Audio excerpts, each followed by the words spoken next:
nuevamente agradecida con la Sociedad de Endoscopia Digestiva por la oportunidad que nos permite de estar acá construyendo conocimiento y por haberme tenido en cuenta para compartir ese conocimiento con ustedes. Vamos a hablar entonces de seguimiento endoscópico en enfermedad inflamatoria intestinal. ¿Cómo y cuándo lo debo hacer?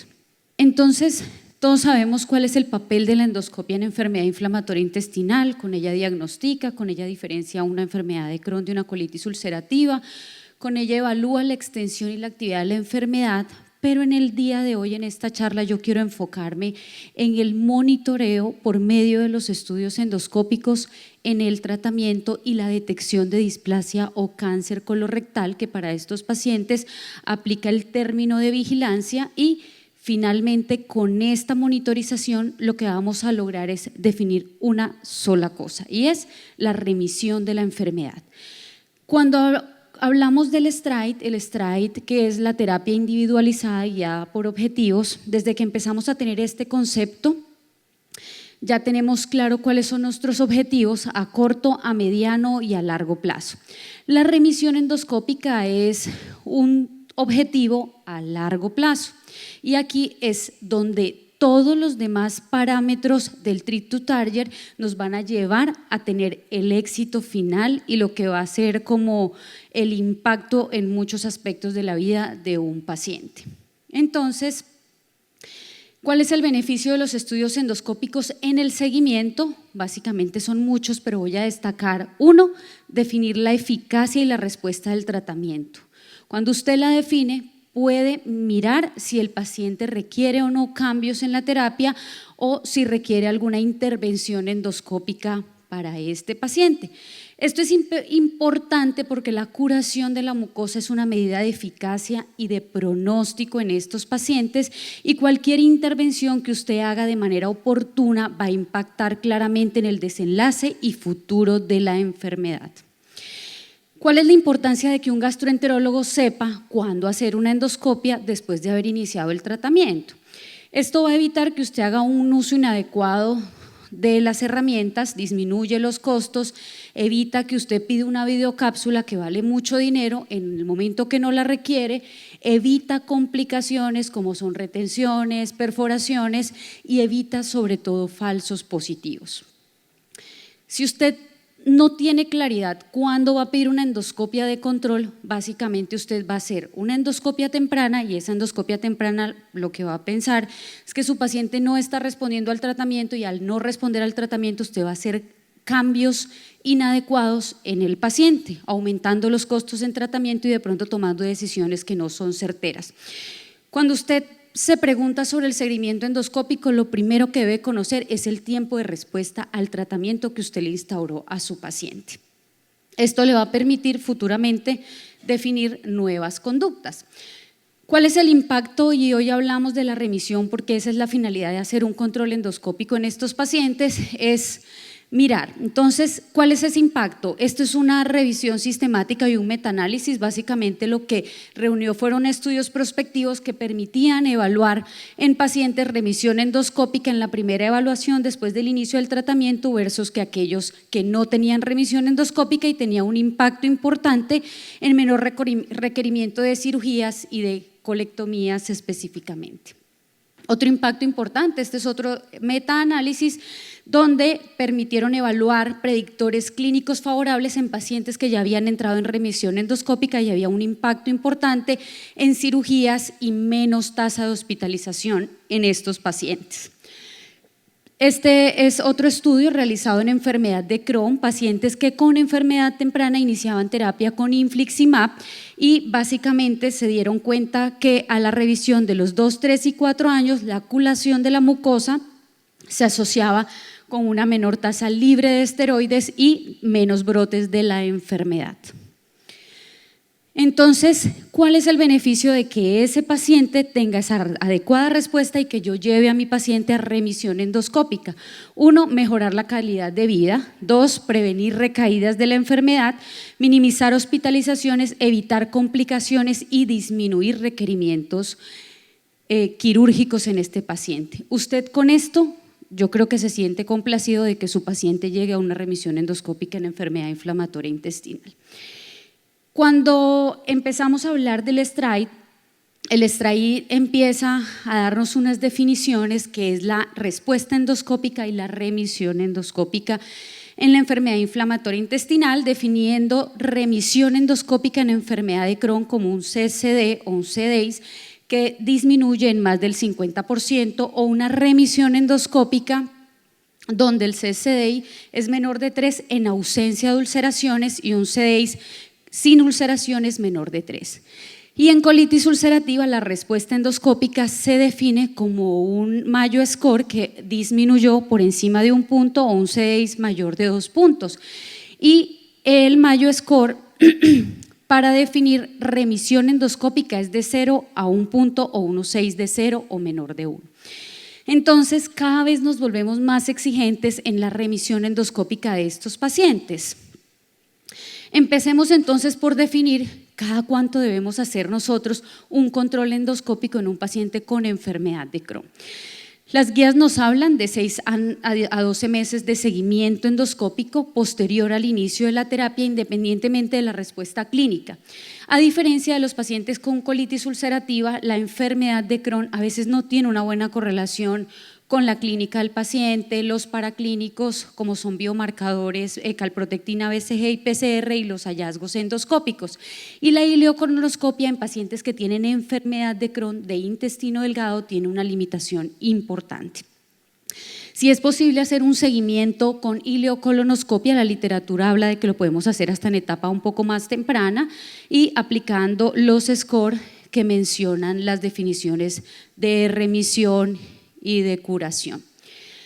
En pacientes con enfermedad de Crohn tenemos uso de imágenes transversales, ya estamos hablando cada vez más de ultrasonido endoscópico en esos pacientes, midiendo el grosor de la pared del intestino delgado, el uso de tomografías, la enterografía por TAT o resonancia magnética y la resonancia magnética de pelvis. La resonancia magnética de pelvis es una muy buena herramienta para realizar seguimiento en pacientes que tienen enfermedades o que comprometen o aparecen fístulas en enfermedad de Crohn. Por lo tanto, cada 9 a 12 meses aproximadamente es el tiempo esperado después de iniciar la terapia para solicitar una videocápsula endoscópica. Recuerde que la videocápsula es un estudio que está poco disponible todavía, es un estudio costoso y es un estudio que tiene sus requerimientos y algunas contraindicaciones, entonces hay que saber en qué tipo de pacientes o no la vamos a utilizar. La escala de Rutgers es una escala que nos permite evaluar cómo está la condición después de un posoperatorio y la recurrencia en pacientes con enfermedad de Crohn. En la última actualización que se hizo en la escala de Rutgers adicionaron la subclasificación 1.2a y 1.2b, una que tiene compromiso de lesiones que están confinadas a la anastomosis ileocecal y otras a la parte neoterminal. Todo paciente que tiene un índice de Rutgers mayor de I2 ya indica recurrencia. Es una escala que no tiene validación como la mayoría de nuestras escalas en enfermedad inflamatoria intestinal y el control endoscópico después de usted haber sometido a un paciente de enfermedad de Crohn que le ha hecho una cirugía es a los 6 meses. ¿Y esto va basado en qué? Este es el estudio POSER, es uno de los estudios más grandes, más completos, más robustos, que tiene muy buen peso y buena metodología, donde evaluaron a 184 pacientes y evaluaron el impacto de la enfermedad de Crohn que fueron sometidos a resección intestinal. Estos pacientes se subdividieron en 2 grupos, pacientes de alto riesgo, pacientes de bajo riesgo, fueron llevados a colonoscopia a los 6 meses, luego a los 12 meses, a los 6 meses dependiendo de los hallazgos se daba impacto en el tratamiento y se volvía a evaluar a los 18 meses el otro grupo de pacientes y se dieron cuenta que los pacientes que fueron sometidos a una valoración a los 6 meses con intervención temprana tuvieron mejores desenlaces, menores riesgos de remisión. ¿Cuáles son los factores de riesgo que definen recurrencia en pacientes posquirúrgicos de enfermedad de Crohn? Pacientes que fueron diagnosticados menores de 30 años con un fenotipo penetrante, una enfermedad perianal o tener 2 o más cirugías. Con respecto a la colitis ulcerativa, la literatura nos habla de que el seguimiento debe realizarse después de 3 a 6 meses de haber iniciado la terapia. Y aquí, a diferencia de enfermedad de Crohn, los pacientes tienen muy buena correlación de los síntomas clínicos, de los biomarcadores y de los hallazgos endoscópicos. ¿Cuál es la meta? Recordar, llevar pacientes de 0 a 1 el score de Mayo. Sin embargo, todavía la literatura, y cada vez somos más exigentes en eso, como lo había mencionado anteriormente, de que no es igual realmente tener un paciente en score de 0 o 1. En este estudio, donde evaluaron a 187 pacientes, solo pacientes en score de Mayo 0 y 1, y miraron la tasa de recaída a los 6 meses y a los 12 meses.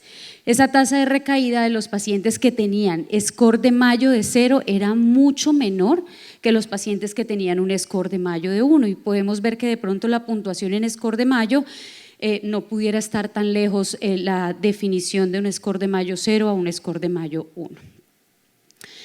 Esto es una guía francesa donde reunieron a 35 gastroenterólogos y basados en toda la evidencia actual empezaron a mirar cuál era el tiempo de evaluación de cada uno de los objetivos en enfermedad inflamatoria intestinal, y en pacientes con colitis ulcerativa terminaron definiendo que el seguimiento era de 3 a 4 meses después del inicio de la terapia.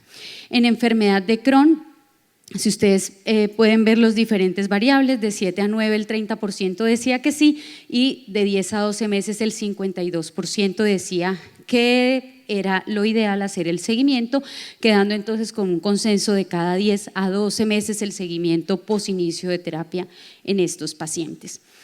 Entonces, básicamente, nuestro paciente le hicimos seguimiento, entró en remisión, ¿y qué pasó después de esa remisión?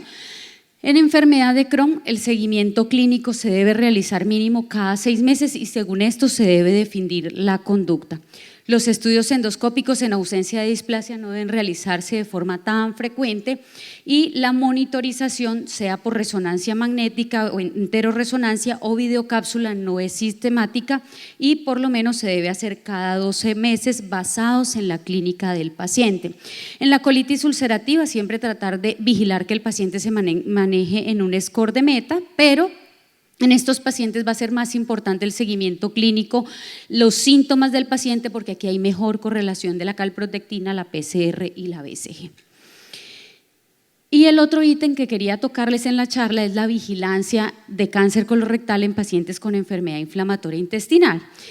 Si bien acá el concepto cambia un poco, ya no hablamos de tamización porque yo no voy a ir a buscar algo nuevo. Yo sé que mi paciente ya tiene un riesgo de cáncer colorectal y eso hace que el concepto de tamización cambie al concepto de vigilancia. Cuando empieza el riesgo de que un paciente empiece a padecer cáncer colorectal en enfermedad inflamatoria? 7 años después que se realiza el diagnóstico.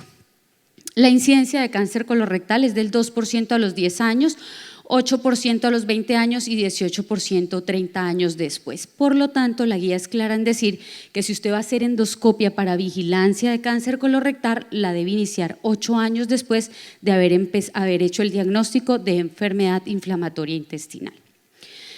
Hay unos factores de riesgo que usted debe tener claro en su paciente y que lo predisponen o le aumentan la probabilidad de que ese paciente tenga cáncer colorectal teniendo enfermedad inflamatoria.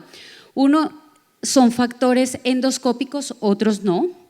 Dentro de estos es la duración de la enfermedad, si es una enfermedad Montreal E3, una severidad de la enfermedad, colangitis esclerosante asociada, antecedentes familiares de cáncer de colon, o en los hallazgos endoscópicos una actividad de la enfermedad, presencia de estenosis en colitis ulcerativa, pólipos proinflamatorios, antecedentes de displasia y el que ya ha tenido cáncer, el hazard radio se aumenta a 24.7. Aspecto tubular del colon con pérdida de la obstrucción. Si usted identifica alguno de los factores de riesgo que le estoy mencionando acá, su paciente requiere una vigilancia estricta para cáncer colorectal. Estas son todas las guías. Tenemos la ACG, tenemos la AGA, la ASGE, las guías británicas, la ECO, las NICE. Cada una de estas guías nos dan una recomendación y pauta, pero básicamente yo se los voy a definir. Las guías dividen a los pacientes en 3 grandes grupos: pacientes de bajo riesgo, pacientes de riesgo intermedio y pacientes de alto riesgo. El paciente de bajo riesgo es aquel que tiene una colitis extensa sin actividad endoscópica ni histológica, colitis izquierda o una colitis de Crohn menor del 50% del compromiso colónico. Si ese paciente es de bajo riesgo, la tamización para cáncer colorectal se debe realizar, la vigilancia, se debe realizar cada 5 años. Si el paciente tiene un riesgo intermedio, que es todo aquel paciente que tiene una colitis extensa con una actividad endoscópica leve, pólipos posinflamatorios o antecedentes familiares de cáncer de colon mayor de 50 años, debe hacerse seguimiento cada 3 años. Y de alto riesgo son pacientes que tienen colitis extensas con actividad moderada o severa, estenosis en los últimos 5 años, displasia en los últimos 5 años, antecedentes familiares menores de 50 años o colangitis esclerosante de base. Importante el dato porque aquí la vigilancia para cáncer colorectal en estos pacientes es todos los años, independientemente de que usted quiera evaluar o no la remisión o actividad de la enfermedad. ¿Cuáles son las recomendaciones para llevar al paciente para vigilancia de cáncer colorectal en enfermedad inflamatoria? Lo más importante, trate de realizar esa vigilancia en un paciente que tiene remisión, porque si usted no tiene remisión, cualquier pólipo inflamatorio lo va a confundir con otra cosa, lo va a terminar llevando a biopsias y va a terminar haciendo diagnósticos erróneos o de pronto no logrando el objetivo de la vigilancia endoscópica. Siempre debe tener una adecuada preparación. Lo ideal es que en estos pacientes ya empecemos a entrar con el uso de la cromoendoscopia, entrar en luz blanca, salir con uso de cromoendoscopia. La magnificación es importante, como en todas las lesiones de aspecto neoplásico o cuando estamos diagnosticando cánceres gástricos o de colon tempranamente. Magnificación, mirar si tiene bordes, si los bordes son regulares, irregulares, si tiene ulceración, que sugiera que haya un compromiso de lesión probablemente avanzada. Buscar por medio de las diferentes clasificaciones que tenemos como el NICE, el CUDO, si ese paciente puede llegar a tener una displasia de alto grado, una displasia de bajo grado, y las lesiones deprimidas son de mucho cuidado, pues sugieren que probablemente haya una invasión y ese paciente debe ir a manejo quirúrgico. Esto es una de las recomendaciones según las diferentes lesiones que consiguen en los pacientes que han sido sometidos a colonoscopia. Entonces, si un paciente tiene una displasia de bajo grado, se hace resección y se hace control a los 6 meses. Si la displasia de bajo grado no es resecable, porque sea multifocal, que toque llevarlo a colectomía, o si es unifocal, se le puede volver a hacer un control en 6 meses. Si el paciente ya tiene una displasia de alto grado, ese paciente se debe ir, si se puede, a resección endoscópica, y si no, el paciente se debe ir básicamente a colectomía. Entonces, depende de los hallazgos, usted va a definir cada cuánto va a ser el seguimiento endoscópico en este paciente. Muy bien, entonces para finalizar y mensajes para llevar a casa, siempre recordar que en colitis ulcerativa el seguimiento endoscópico, el primer seguimiento se debe hacer en un lapso de 3 a 6 meses, en enfermedad de Crohn entre 9 a 12 meses, idealmente si es posible con una videocápsula. El seguimiento endoscópico en pacientes con remisión endoscópica, sobre todo en colitis ulcerativa, puede ser guiada por clínica, biomarcadores y reactantes de fase aguda, la vigilancia para cáncer colorectal a los 8 años del inicio de la enfermedad y según los criterios de alto o bajo riesgo, ese paciente definir cada cuánto usted le va a hacer colonoscopia de vigilancia. Muchas gracias.